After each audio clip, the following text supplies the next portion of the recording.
So everybody has this impression that anytime you find kind of an ugly house, Oh, yeah. Yeah, you're going to become a millionaire. yeah, that you can just customize it and make it luxury and that it's going to be profitable. That's probably the biggest thing is, you can do whatever you want to a house. The possibilities are endless.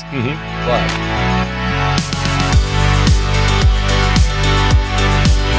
Welcome into the studio, realty expert John Brodeen. hey, Man, I haven't seen you forever. I know. Last time I was supposed to be on, I had to switch with somebody. Had clients in town, so it's good to be back in here. Though I missed you guys. It's been how long? We were just sitting here talking right before we went on. It was in December, I think. Okay, okay. Well, I think welcome it was back, probably man. A little bit before Christmas. Yeah, okay. Yeah. How's the youngin' doing? How's the kid? Really good. Yeah. So she just turned 2 months old a little bit ago, on the 27th. Okay, So, I have seen you since then. Now Yeah, I remember I yeah. asked you, are you getting any sleep? yeah, it's getting better. She made it all the way through the night. Not last night, but the night before. So She made it all the way through the night. One of these days. I don't Yeah. remember which one it was, but blending together. Yeah. No, my wife's a rock star with that stuff. She's Yeah. got to get up and pump in the middle of the night. Oh, and yeah. all that kind of stuff. But she's still on maternity leave, so Yeah. she'll be going back to work. She's kind of doing some part time right now, and then Okay. she'll be going back full time end of this month. is she one of those moms that's just going to dread and freak out going back to work? No, I think she kind of needs it. Yeah, I was going to say she probably needs a break. yeah. I mean, she's amazing at the whole mom thing, but she's the type of person that needs that purpose and Sure, you sure. know, work towards something and have adults around. Well, that's awesome. John, getting back to the realty thing here, you talk to people all the time. In fact, I even thought about this, contemplated it for a while, about buying a fixer-upper, Yes. possibly flipping it, doing whatever. But when I asked you the title about this podcast today, you said, don't buy a fixer-upper until you hear this. Yes. So here we go. Yes. Okay. So this, and I think HGTV is somewhat to blame for this. Yeah. We only have a budget of $450,000, And come on. Every time Chip and Joanna Gaines Yeah. find a house and they put $100,000 into it, and it ends up being worth $200,000 more than what they bought it for. Yep. And so everybody has this impression that anytime you find kind of an ugly house, Oh, that- yeah. You're going to become a millionaire. yeah, that you can just customize it and make it luxury and that it's going to be profitable. That's probably the biggest thing is, you can do whatever you want to a house. The possibilities are endless. But to make it profitable, you need to really have a good plan. You need to have some good market knowledge. You need a good agent helping you with this stuff because you don't expect the average consumer out there to know all these intricate market, little details. But most people think that it's just going to be so easy to fix a place up. A lot of people overestimate what they're going to be able to do themselves and how good of a job they're going to be able to do. So the first thing I'll talk about is I would not suggest doing everything yourself, especially like finish work. Oh, no, you got to get a contractor. yeah. You got to get somebody that does it for a living so it looks right. Otherwise, it's going to look like John did it. Yeah. Me, Yeah. And I'm pretty good at it, but not And- that good. And there's a couple exceptions. So the only exception would be if your home is in that very lowest price point, because when you're going to sell it, if the finish work isn't perfect, that's kind of expected just because the expectations of homes in that price range are much lower and you have much less money to spend because that ceiling of what your property is eventually going to be worth is much lower. Sure. So that's one exception. And then the other exception is obviously if you have some serious skills and experience doing that type of construction work. Even if you know how to do some finish work and you're skilled with that, but you don't know plumbing and electrical, like aside from the most basic of things, it's still good to hire plumbers and electricians. Right, 'cause, right. If you do that stuff wrong, it's going to get caught in home inspection and it could cause you a whole bunch of issues when you go ahead to sell the home. So we're mainly talking about for resale purposes here when you're buying a fixer-upper. Then you've got a couple options when you're buying a fixer-upper. So let's say whether you're planning to kind of flip it and live in it, or whether you're planning to flip it and sell it or whatever, you've got a couple options. You can buy something that's got good bones, that you could move into it and live in it, but it's just ugly. And the major components in the house are sound. And then you've got the other end of the spectrum, which is just a complete gut job. Where everything needs to be done, and you've got major components that need to be replaced, like roof, windows, siding. You need to gut it to the studs, all that kind of stuff. So, people don't understand quite how much money you need to have if you're in one of those situations where you need to gut it to the studs. You need to have a lot of reserves because you are going to spend a lot of money. So you need to have access to a big line of credit, or you need to have a lot of cash that you're ready to spend in your bank account. Because it's really easy to spend 50, 75, even $100,000 depending on the size and price point of the house when you're talking. Now, one thing you said that struck me, John, was good bones. So say you've got somebody that does have some skill. They can do, say, 75% of the work. But what I'd like to know is, I've done I was a contractor for a long time. There's things I do finish work, but I don't like to. When you live in a log house, it's a lot easier. Butt joints, square, everything's fine. But is it best to have somebody who knows what they're doing, even an inspector or something, come in? Because a lot of times, for example, I know somebody with a lake house, and they decided that they needed to put more insulation up into the roof. And when they got up there, they found out that there was a lot of rot up there. It had been leaking and things like that. So that's where the good bones comes in. But is it good to maybe have somebody come in? Because a lot of times you'll think, okay, I could make money off of this. And then you start tearing into it. Like you said, you get down to the studs or anything. And that's when you find out the hidden things that might not be good.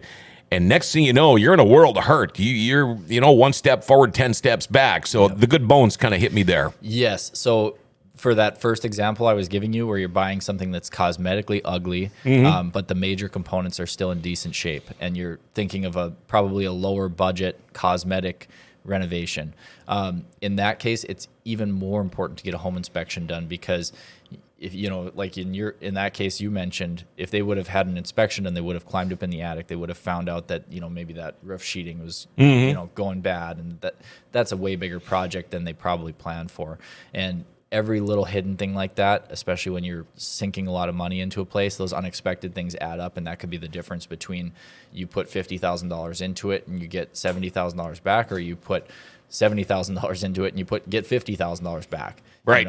Yeah. Well, they've had this lake place for a few years now. Have not really got to even enjoy it. Yeah. Because it's been nothing but work. You go down there for the weekend, you work. Well, now they're contemplating selling it.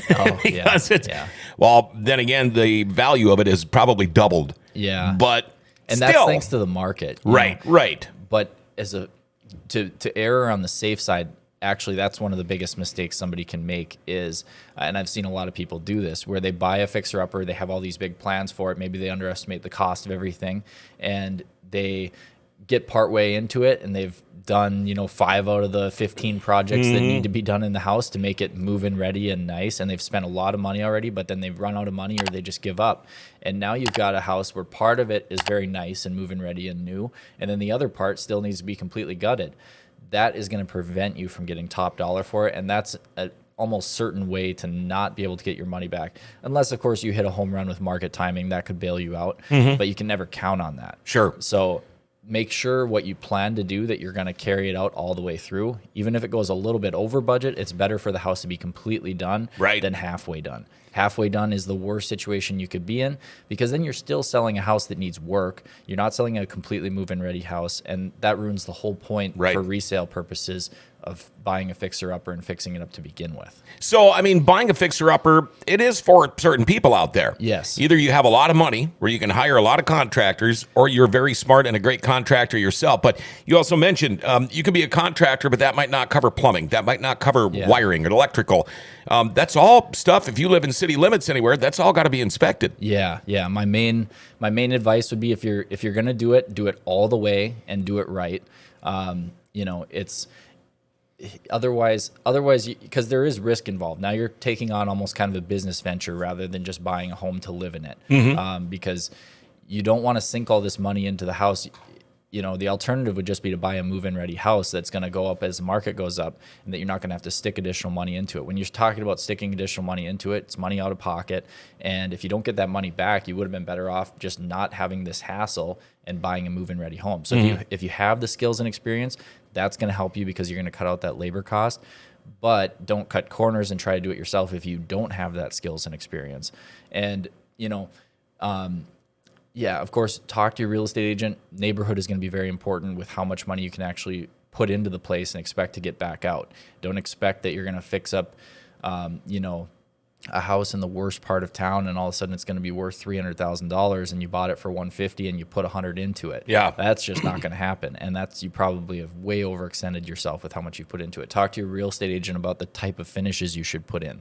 Like in our goal price point, when we're all done, is it expected to have, quartz countertops and to have luxury finishes, or is it expected to have laminate countertops and more like builder grade finishes? Sure. Because you don't want to overdo it with the finishes and the amount of money that you spend.